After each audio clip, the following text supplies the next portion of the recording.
This is the first of 4 lectures on the concepts of full and empty speech in the work of Jacques Lacan. The reason that we've arrived at this topic is that we've had a series of discussions about the mirror stage, and we've also tried to highlight a series of ideas that Lacan has about the ego. Those ideas about the ego can be quite strongly differentiated from many concepts of the ego in the ego psychology movement within psychoanalysis. So the best way to motivate for why Lacan's even wanting to talk about these ideas of full versus empty speech is to recapitulate a little bit about what he has to say about the ego in the mirror stage, and to see exactly why you could say that the ego is a problem.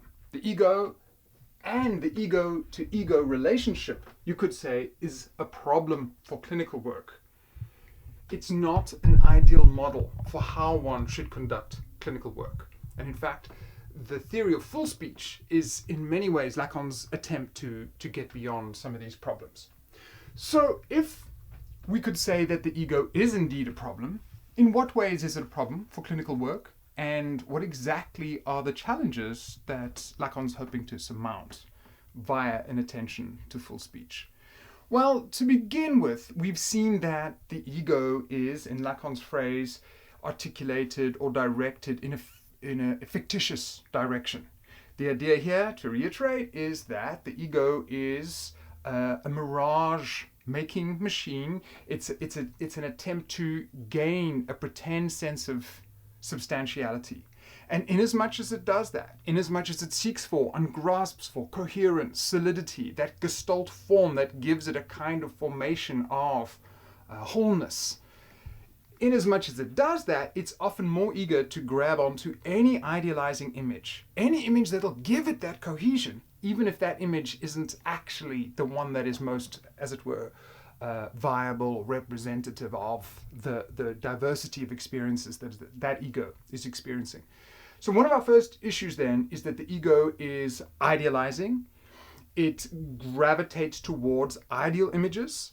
It has, secondly, this kind of fictitious impetus, this fictitious direction or temporality which underlies it. And in both of those instances, we start to get a sense of how we could even think of the ego as a kind of defensive formation.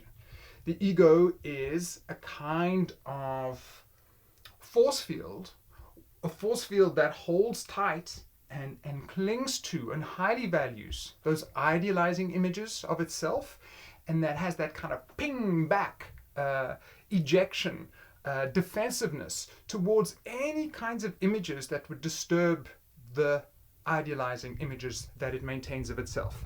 We could go back again and think about Snow White and the Wicked Queen going, mirror, mirror on the wall, I need to have a nice sustaining image of myself today where you tell me I'm the fairest of us all. And you could see in all of those ways why you could say that indeed the ego is a kind of defensive formation that's eager to sustain itself with ideal images. We can also add, and here our Snow White reference is again instructive, I think, that the ego is often aggressively disposed to whatever might threaten its imaginary cohesion. It keeps at bay the truths of its own unconscious desires. It's self-idealizing, and it has, as we've already stressed, this fictitious dimension. We can also add, this is a quote I made up just preparing, thinking about the lecture. The ego's needs for recognition from others, the ego's needs for affirmations from others, makes it a very poor instrument for clinical work. And you could say that holds not only for the client of the therapeutic work, the patient of an analysis, the analysand of an analysis, whose ego is in a way a kind of defensive formation against attaining and realizing certain unconscious truths, but it is also the case that the ego on the part of the clinician can be a problem. Why so? The ego on the part of the clinician is going to want to, or is going to be a kind of distortion field whereby the clinician will hear and emphasize and listen to and understand what the patient is saying in the terms that validate their own ego, that allow them to make an interesting interpretation, that resonate interestingly with an experience they've had. So when you take these ideas seriously, the ego is a problem on both sides, both for the client who's defensively disposed, even, you could say, aggressively disposed to those images or ideas or interpretations that would disrupt the ego stability, the ego image they have of themselves. And it's also a problem for the clinician who wants some recognition of being a good clinician, who's hearing through the ears of their own ego and tending to focus on the kind of material that resonates most with their own experiences. So we have, in short, a set of problems. We can also think of the rivalrous relationships that inevitably arise in ego-to-ego relationships. And it made me think a little bit about the problematics, Lacan's big on this, the problematics of thinking psychotherapy or psychoanalysis as a kind of helping profession. If I'm a well-intentioned young psychotherapist and I want to help people, what happens in a situation when I put in a lot of work and I think I'm doing great and the patient seems to hate me all the more for it? How do I avoid starting to feel that I want to help someone in a ways that my ego thinks is useful or good or helpful, that is then rejected by the patient? You see, we have then at least two problems. One, my implicit model of what I think is good or helpful or healthy getting imposed on the client. And secondly, the insidious hope or wish that I would get some gratifications, a little pat on the back saying you did some good work. If I have a client who turns their back on me and in fact gets aggressive despite all this hard work I'm doing, presumably my own ego starts to be a little bit aggressively disposed towards the client. Again, a problem.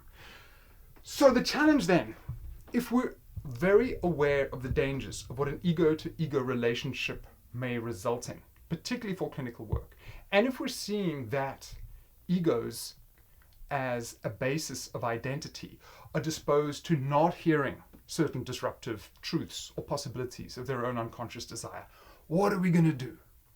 Well, Lacan's hopeful answer here is to say we need to take seriously the notion of the talking cure. The talking cure, the speaking cure, the idea that is evident in a lot of Freud's earliest books is that this is a symbolic process. It's a symbolic process that's full of speech, signifiers, words. That is where Lacan wants to be focused. He's highly critical of those forms of psychoanalysis that are more weighted to, more focused on what the analyst thinks the client has said, what the analyst imagines the person is going through, what the analyst interprets. If the onus is on what the therapist is thinking about, interpreting about, implicitly about their own egoic lens, their own egoic distortions of what has been said to them, then the therapist has systematically ceased to hear. So Lacan's emphasis then, and he says that this is, in one way, one of the most crucial ways that he returns to Freud, is he wants to privilege and focus on the actual words, the actual signifiers that the client, the analysand, is using, not what one thinks. We can also reframe that in a slightly different way. His emphasis then is on the signifiers, the significations that are spoken by the analysand in the session, rather than the meaning that the therapist attributes to those words. Bold set of proclamations here. Focus on their words, their signifiers.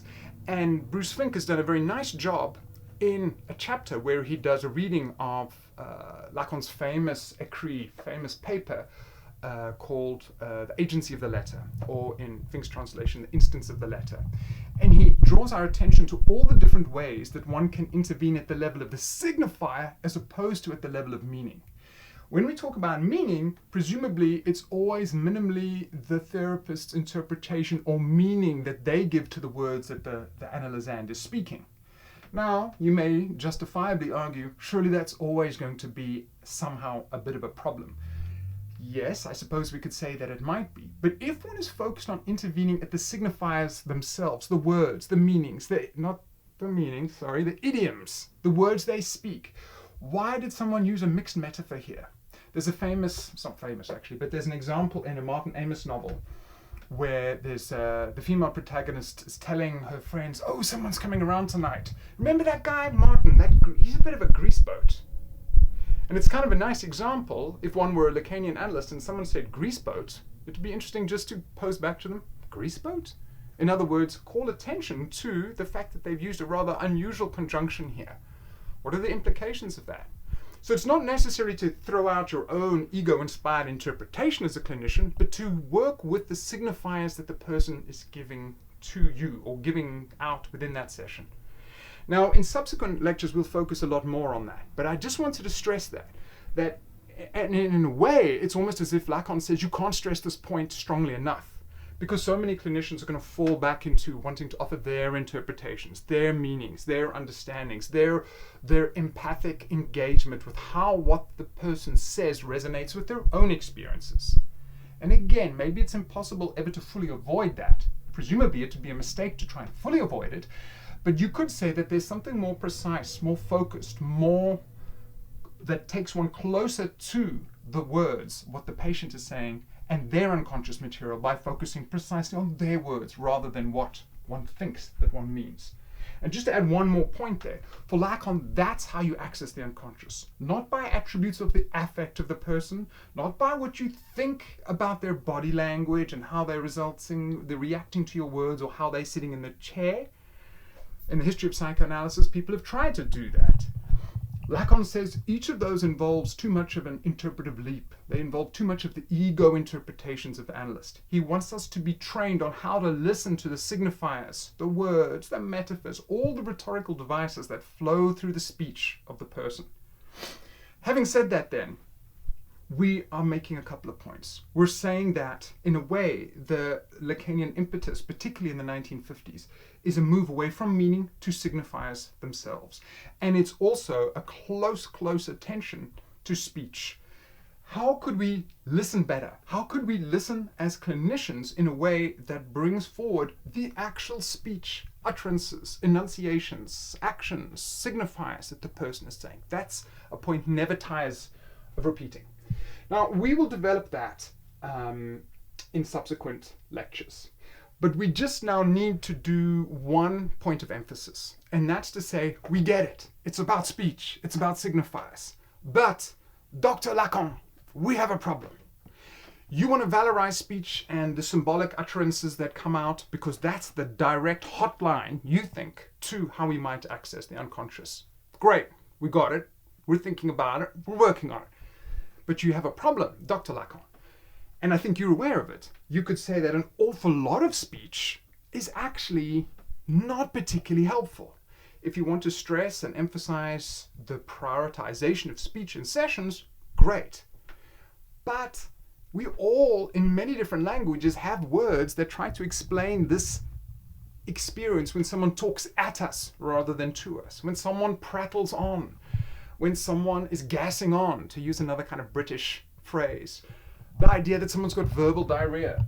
And I've tried to make a list over here. Someone's prattling, someone's blathering, someone's a windbag, someone's talking at me rather than to me. Or, as the academic Harry Frankfurt focuses on a book called On Bullshit, how someone is bullshitting.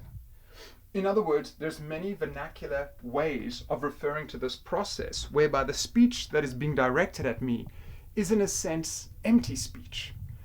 Lacan's just taught to this challenge is to say, listen to what I've been talking about. I'm not suggesting all of speech is necessarily the richest material.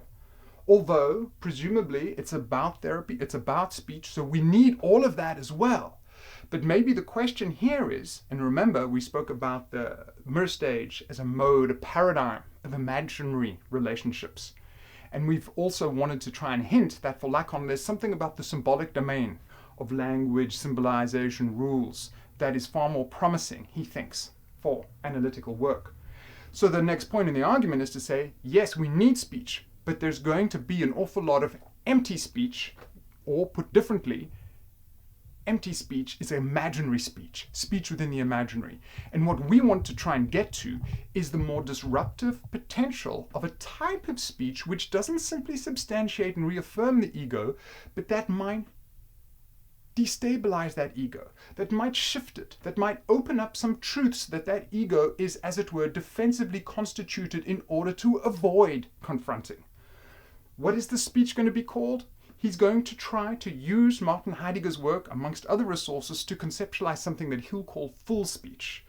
Full speech is a speech which maybe engenders a degree of anxiety, which surprises us, which disrupts the egoic, self-substantiating project of imaginary empty speech. And that's what we'll focus on in the next lecture.